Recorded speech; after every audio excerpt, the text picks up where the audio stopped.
नमस्कार साथियों। अब हम फर्स्ट रिवीजन के अंदर आज जो फर्स्ट रिवीजन हमारा चल रहा है, ठीक है, उसके अंदर आज हम कौन सा टॉपिक लेके आए हैं। टॉपिक का नाम है बहुपद।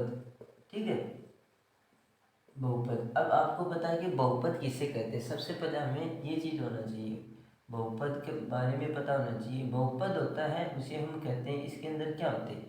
सबसे पहले इंपॉर्टेंट चीज़ हम देखते हैं, इसके अंदर क्या होता है। एक तो इसके अंदर बहुत सारे पद होते हैं। बहुपद, पद का मतलब बहुत सारे पद, सारे बहुत सारे पद होते हैं। ठीक है, पहली बात। दूसरी बात, हम बहुपद में क्या होता है, देखो बहुपद को नोट रिप्रेजेंट किससे करते हैं, तो पी एक्स से रिप्रेजेंट करते हैं। जब आपके पास वेरिएबल क्या हो, वेरिएबल या इसे बोलते हैं चर राशि क्या हो, एक्स, तब इसे पी एक्स बोलते हैं। इसी प्रकार अगर एक्स की जगह वाई ले लेगा तो पी वाई में चेंज हो जाता है। एक्स की जगह टी ले लेते हो तो टी एक्स में चेंज हो जाता है। ठीक है, बहुत सारे पद हो, इसे हम बहुपद कहते हैं।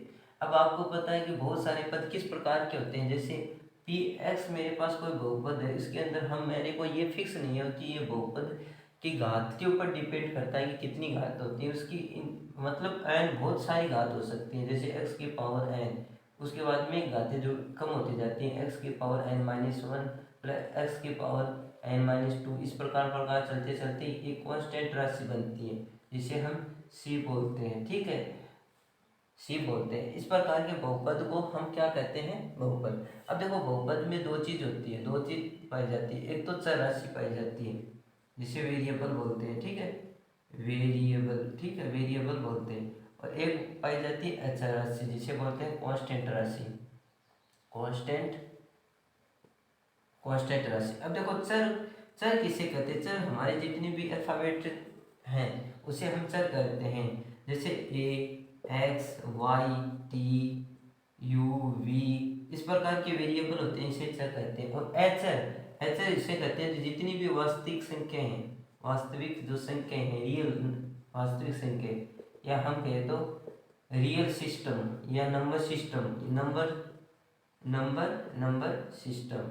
नंबर सिस्टम में S Y S T, number system में सिर्फ किसको छोड़ के, इमेजरी पार्ट, मतलब काल्पनिक, काल काल काल काल्पनिक काल्पनिक पार्ट को छोड़ के, ठीक है, जिसे हम बोलते हैं कॉम्प्लेक्स, कॉम्प्लेक्स नंबर। ठीक है, इस कॉम्प्लेक्स नंबर को छोड़कर या समृक्षर संख्या बोलते हैं, इसको जैसे छोड़कर हमारे पास जितनी भी वास्तविक संख्या है उसे अचर कहते हैं। एग्जाम्पल के तौर पर जैसे 2, 3, 4, √5, √6, 3/5, इस प्रकार के नंबर होते हैं, वो तो होते हैं हमारे रियल सिस्टम में। और लेकिन काल्पनिक पार्ट कौन सा होता है, जैसे √-1 हो गया, इसका हमारा आइटा फॉर्म कन्वर्ट हो जाता है। ये जो आप 11th के अंदर स्टडी करोगे, ठीक है, 11th के अंदर स्टडी करोगे, जो कॉम्प्लेक्स नंबर बन जाता है आइटा। इस प्रकार के हमें इस बहुपद के अंदर बनाने के लिए नंबर नहीं लेने और बाकी कुछ भी लेना होगा। पहली बात यह। दूसरी बात, इसमें देखो हमें एक्स जो वेरिएबल होते हैं उसकी घात क्या होनी चाहिए। देखो घात होनी चाहिए, वो क्या होनी चाहिए, हमेशा घात पॉजिटिव होनी चाहिए, पॉजिटिव पॉजिटिव होनी चाहिए, पॉजिटिव इंटीजर होना चाहिए, या हम ऐसे कर सकते हैं घात हमेशा पॉजिटिव होनी चाहिए, नेगेटिव घात नहीं होगी। नेगेटिव घात हो गई तो वो बहुपद नहीं बन पाएगा। ठीक है, उसके बाद में देखो, ठीक है, अब ये बहुपद के अंदर बनाने का ये सिस्टम हमें चाहिए। अब हम क्या करते हैं बहुपद के अंदर, और क्या करते हैं, बहुपद को पी एच से रिप्रेजेंट करते हैं। अब देखो बहुपद के अंदर कुछ बीजीय संक्रिय या व्यंजक चलते हैं, कुछ क्या चलते हैं बहुपद के अंदर हमारे पास बीजीय बीजीय व्यंजक, या इसे बोलते हैं बीजीय, इसे बोलते हैं बीजीय संक्रिया, संक्रिया जिसे बोलते हैं बाइनरी ऑपरेशन, इसे इंग्लिश में बोलते हैं बाइनरी, बाइनरी ऑपरेशन, ऑपरेशन। ठीक है, इसे इंग्लिश में बोलते हैं बाइनरी ऑपरेशन। अब देखो बाइनरी ऑपरेशन कौन से हमारे पास मैथ के अंदर। बाइनरी ऑपरेशन एक तो प्लस चलता है जिसे बोलते हैं जोड़, ठीक है, एक तो ये चलता है, दूसरा चलता है माइनस जिसे बोलते हैं घटाव, तीसरा चलता है गुणा, ठीक है, गुणा गुणा, ठीक है, चौथा चलता है भाग जिसे कहते हैं भाग। अब ये जो चार संक्रियाएं होती हैं ये हमारी कौन सी संक्रियाएं हैं, बीजगणित की या बीजीय संक्रियाएं हैं। इसके बिना हम कोई भी बहुपद नहीं बना सकते। जैसे हमारे पास कोई बहुपद बनाना है px, तो px बहुपद बनाना है तो मैं क्या करूँगा, जोड़ करूँगा, घटाव करूँगा, गुणा करूँगा, भाग करूँगा, इन संक्रियाओं के द्वारा मैं क्या बनाऊंगा, मेरा बहुपद बन जाएगा। जैसे मैं इस बहुपद को बनाना चाहता हूँ 7x plus 3x square plus 6x और प्लस 9, इस प्रकार का मेरे पास बहुपद है। तो मैं इस बहुपद में कौन सा यूज किया, प्लस प्लस प्लस, देखो प्लस प्लस यूज किया तो जोड़ किया। अब देखो गुणा भी यूज किया, 7 इंटू एक्स, इसे आप इसको हम लिखते हैं 7 इंटू एक्स है, इसे ऐसे लिख सकते हैं ना। तो इसके अंदर कौन सा यूज किया, गुणा भी यूज किया। कहीं कहीं भाग भाग ऑटोमेटिक में क्या हो जाता है, अपने आप में वो हो जाता है, गुणा बन जाता है। इसलिए जैसे 7 भाग 5 लिखते हैं हम, तो इसे लिखते हैं 7 बट्टे, उल्टा हो जाता है 5 बट्टे, ठीक है। भाग भी इसके अंदर इसी प्रकार काम में लेते हैं, ठीक है। अब देखो ये हमारी बाइनरी ऑपरेशन हो गया, बाइनरी संक्रिया। अब उसके बाद में हमारा क्या करता है बहुपद। बहुपद की पहचान क्या होती है, बहुपद की पहचान, बहुपद की पहचान होती है वो, देखो वो इम्पोर्टेंट है बहुपद की पहचान। सबसे पहले जो पहचान क्या होती है बहुपद की, कि उसके अंदर जो घातें होती है, घातें कभी भी ऋणात्मक नहीं होंगी, ठीक है, घातें कभी भी ऋणात्मक नहीं होंगी, पहली बात, ठीक है। उसके बाद में पदों की संख्या निश्चित होनी चाहिए। दूसरी बात क्या होती है, पदों की संख्या क्या होनी चाहिए, संख्याएं निश्चित होनी चाहिए। निश्चित का मतलब क्या होना चाहिए, इधर से px को इधर से स्टार्ट करते हैं ना, जैसे इधर से स्टार्ट किया तो इधर जाके रुक जाना चाहिए। जैसे x की पावर 3 से प्लस एक्स का प्लस एक्स और प्लस यहाँ पर कांस्टेंट राशि सी आ जानी चाहिए।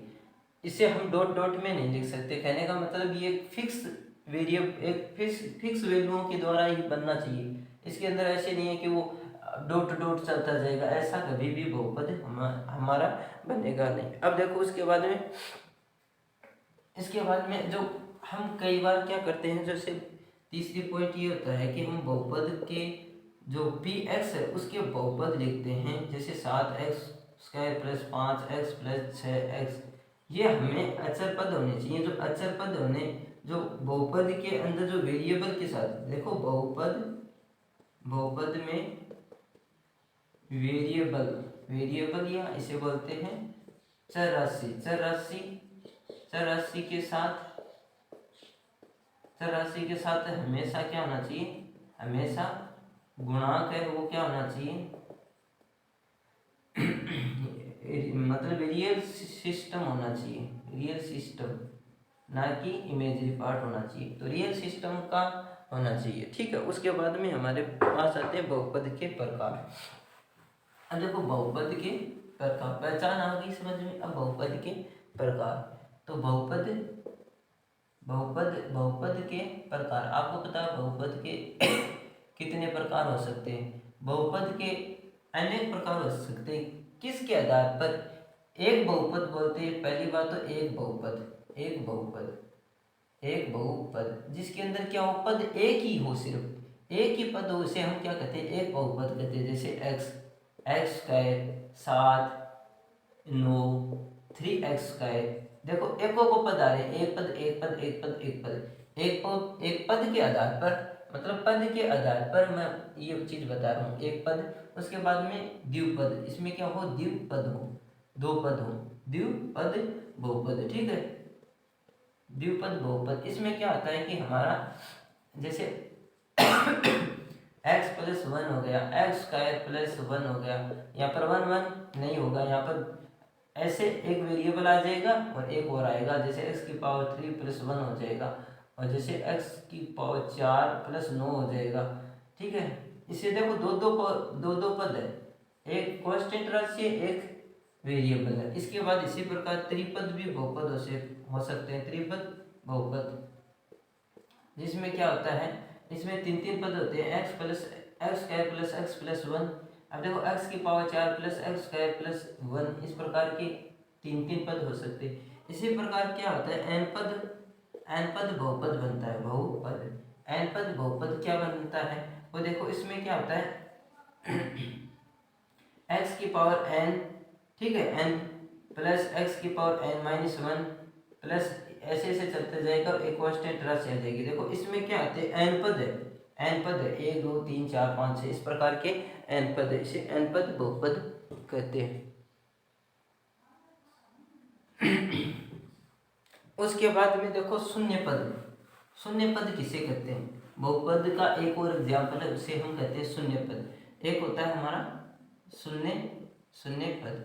अब देखो शून्य पद किसे कहते हैं, शून्य पद या शून्य बहुपद, ठीक है, शून्य पद या शून्य बहुपद मतलब शून्य पद या शून्य बहुपद, इसे क्या कहते हैं। इसमें देखो क्या होता है कि इसके अंदर जो वेरिएबल की घात होती है, जैसे वो क्या होती है, 0 होती है, जिसमें क्या हो, जिसमें चर राशि मौजूद नहीं हो, चर राशि मतलब चर राशि का,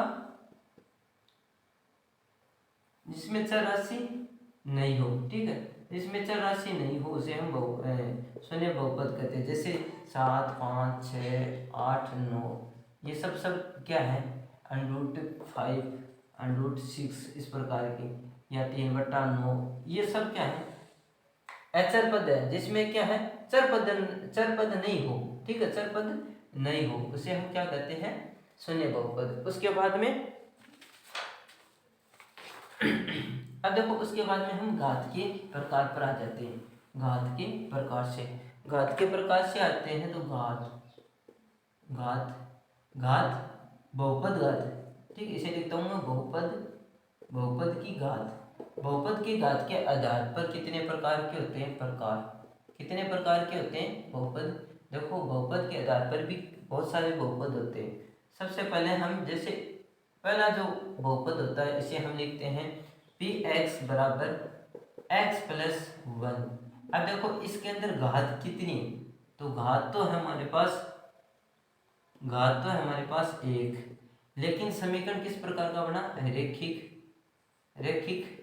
रैखिक समीकरण बन गया, ठीक है, रैखिक समीकरण बहुपद बन गया, पहली बात। दूसरी बात, हमारे दूसरा बहुपद होता है वो px बराबर क्या होता है, एक्स स्क्वायर प्लस 1 हो जाता, इसके अंदर घात कितनी हो गई, 2, रैखिक समीकरण नहीं हुआ, ये कौन सा बहुपद हुआ, द्विघात बहुपद बन गया, ठीक है। इसी प्रकार तीसरा बहुपद हम लिखते हैं, तो तीसरा px बराबर क्या लिखते हैं, x की power 3 plus x square plus 1 इस प्रकार लिखते हैं। इसमें घातें कितनी है, 3, इसे बोलते हैं त्रिघात बहुपद, ठीक है। इसी प्रकार ये हो गया। अब देखो इसी प्रकार चलते चलते हमें एक एन टाइप का बहुपद मिल जाएगा, x वेरिएबल होगा उसके अंदर तो x की पावर n प्लस एक्स की पावर n माइनस 1 इस प्रकार चलता जाएगा, एक कांस्टेंट राशि आ जाएगी, तो n तो इसकी घात हो जाएगी और ये त्रिघात है तो n घात बहुपद बन जाएगा, n घात बहुपद बन जाएगा ये हमारे पास, ठीक है। ये तो हमारे बहुपद के घात के आधार पर प्रकार हो गई। अब देखो द्विघात बहुपद होते हैं उसके शून्यांक बनते हैं, ठीक है, द्विघात बहुपद के शून्यांक, द्विघात बहुपद के शून्यांक, ठीक है। अब देखो द्विघात बहुपद के शून्यांक किस प्रकार लिखे जाते हैं, हमें पता है कि द्विघात बहुपद लिखता हूं मैं तो स्टैंडर्ड रूप क्या होता है, स्टैंडर्ड फॉर्म क्या होती है, स्टैंडर्ड फॉर्म क्या होती है इसकी, स्टैंडर्ड फॉर्म होती है जैसे px बराबर x square ax square plus bx plus c, ये मेरी क्या होती है, स्टैंडर्ड फॉर्म होती है। अब देखो मैं इस बहुपद के क्या निकालने की कोशिश करता हूँ, शून्यांक। ठीक है, क्या निकालता हूँ, पहली बात शून्यांक, शून्यांक शून्यांक शून्यांक निकालने की कोशिश करता हूँ। अब आपको पता है कि आप शून्यांक कैसे निकाल सकते हैं बहुपद में। तो हमारा सबसे पहला बहुपद पी एक्स बराबर हमारा बहुपद 0 हो जाए, तब तो हमारा बहुपद क्या होगा कि वाकई में वो बहुपद है, और वो बहुपद क्या हो जाता है, अपने आप में सेटिस्फाई हो जाता है। और हम शून्यांक याद करते हैं तो हमारे को बहुपद को 0 के इक्वल लेके चलना ही होगा, तभी हमारे शून्यांक निकलेंगे। अब हमें पता है कि जैसे हमारे पास ये बहुपद है पी एक्स बराबर A X square plus B X plus सी।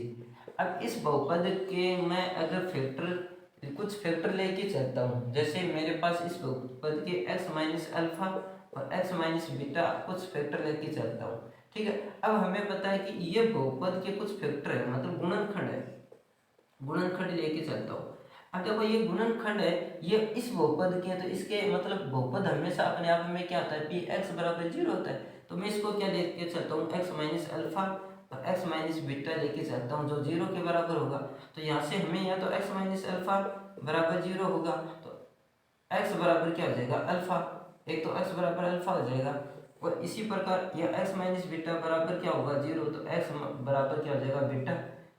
ये दूसरा शून्यांक। अब देखो x के दो शून्यांक आ गए, द्विघात में हमें पता है कि शून्यांक कितने बनेंगे, 2। तो x बराबर एक तो अल्फा शून्यांक हो गया, एक x बराबर बीटा शून्यांक हो गया, दो हमारे पास क्या बन गए, शून्यांक बन गए।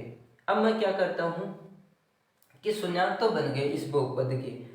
ठीक है, अब इस बहुपद के मैं क्या निकालता हूँ, फॉर्मूले निकालता हूँ, द्विघात बहुपद के शून्यांक के योगफल और गुणनफल के निकालता हूँ। ठीक है, अब देखो पहली बात क्या निकालता हूं मैं, द्विघात द्विघात बहुपद के योगफल योगफल व गुणनफल गुणनफल मतलब द्विघात बहुपद के शून्यांक शून्यांक ठीक है, शून्यांक शून्यांक के योगफल व गुणनफल के सूत्र ये निकालता हूँ। ये किससे कैसे निकाला जाता है, हमें पता है कि स्टैंडर्ड द्विघात फॉर्मूला बहुपद क्या होता है, पी एक्स बराबर A X square plus B X plus C, इस प्रकार का हमारा स्टैंडर्ड बहुपद होता है। ठीक है, अब हमें पता है कि बहुपद इस प्रकार का होता है, तो इस बहुपद के फैक्टर भी होते हैं x माइनस अल्फा और x माइनस बीटा। ठीक है, ये हमारे बहुपद होते हैं। और एक हम क्या करते हैं, अपने आप में एक कांस्टेंट या स्थिरांक लेके चलते हैं, लेट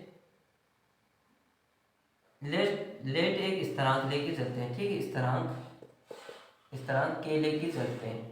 ठीक है, अब ये स्थिरांक के लेके चले, अब हमें पता है कि ये बहुपद होता है, बहुपद हमेशा किस में लिखा जाता है, बहुपद लिखा जाता है हमारा स्थिरांक लेके और फैक्टर की फॉर्म में। फैक्टरों को हम क्या करेंगे, मल्टीप्लिकेशन कर देंगे। अब हमें पता है कि स्टैंडर्ड बहुपद की वैल्यू क्या है, A X square plus B X plus C बराबर K X square minus alpha plus beta. ठीक है, और एक्स और प्लस अल्फा इंटू बीटा। ठीक है, अब देखो ये लिख दिया। अब मैं इसको और सॉल्व करता हूँ, A X square plus B X plus C बराबर इस के को इसके साथ मल्टीप्लाई कर देता हूँ, के स्क्वायर माइनस के alpha plus beta x into के अल्फा और इंटू बीटा। अब देखो हमारे पास दोनों तरफ बहुपद बन गई, ये भी हमारे बहुपद है द्विघात का, ये भी हमारे पास द्विघात का बहुपद है। यही वेरिएबल यहाँ यूज हो रहे हैं। ठीक है, ये वेरिएबल यहाँ पर यूज हो रहे हैं, तो हम क्या करेंगे, कंपैरिजन करेंगे ऑन द बोथ साइड। तो हम क्या करेंगे, comparing on the both side. ठीक है, दोनों तरफ से हम कंपैरिजन करेंगे, दोनों तरफ से कंपैरिजन करेंगे तो मेरे पास a की वैल्यू क्या आ जाएगी, k। ठीक है, उसके बाद में मेरे पास b की वैल्यू क्या आ जाएगी, b की वैल्यू आ जाएगी माइनस के अल्फा प्लस बीटा। ठीक है, उसके बाद में मेरे पास c की वैल्यू क्या आ जाएगी, c की वैल्यू आ जाएगी के अल्फा और बीटा, या मेरे पास क्या आ जाएगी c की वैल्यू। अब देखो ये चीज़ आ गई मेरे पास, अब मैं क्या करूँगा, ठीक है। अब देखो मेरे को, जब आप स्थिरांक का काम ये होता है, जब आप इसको या तो लो लेके कुछ सॉल्यूशन कर सकते हो, और सॉल्यूशन करने के बाद में इसको वापस भेजना होता है, गायब करना होता है, ठीक है। अब गायब करूंगा तो मेरे पास a बराबर की इस तरह की वैल्यू अपने आप में a बन गई, k बराबर a। तो इन समीकरणों के अंदर, इन इक्वेशनों के अंदर मैं इस k की वैल्यू रख दूंगा। तो देखो अभी हमारा स्थिरांक क्या हो जाएगा, गायब हो जाएगा, ठीक है। जैसे मैं यहाँ पर क्या रखता हूँ, a बराबर की है, तो दूसरी इक्वेशन में क्या चल रहा है, b बराबर माइनस के अल्फा प्लस बीटा चल रहा है। तो मैं यहाँ पर k की वैल्यू पुट अप कर सकता हूँ, a बराबर के, तो b बराबर a माइनस का और अल्फा प्लस बीटा। अब देखो मैं अल्फा प्लस बीटा इस तरफ लिख लेता हूँ, और b अपॉन a लिखूंगा तो माइनस माइनस ऊपर आ जाएगा। तो मेरा अल्फा प्लस बीटा का देखो योगफल आ गया। उसके बाद में मेरा c बराबर alpha k into alpha into beta, ये है तो c बराबर a अल्फा इंटू बीटा। तो अल्फा इंटू बीटा लिखूंगा तो मैं क्या आ जाएगा, c अपॉन a। अब देखो इसमें दो a इसमें भी है, a इसमें भी है, दोनों में सेम आ रहा है, ठीक है। अब देखो ये मेरे पास क्या आ गया, शून्यांकों का योगफल का सूत्र, क्योंकि शून्यांक अल्फा था, शून्यांक बीटा था, तो शून्यांक का योगफल सूत्र, ठीक है, योगफल सूत्र आ गया। उसके बाद में क्या आता है, शून्यांक का गुणनफल सूत्र, ये हो गया मेरा गुणनफल सूत्र। अब देखो ठीक है, अब आज हम इतना ही करेंगे कि शून्यांक का योगफल और शून्यांक का गुणनफल। अब नेक्स्ट क्लास के अंदर बहुपद को एकदम कंप्लीट कर देंगे, भाग सिखाकर पूरी कंप्लीट हो जाएगी ये प्रश्नावली, ठीक है।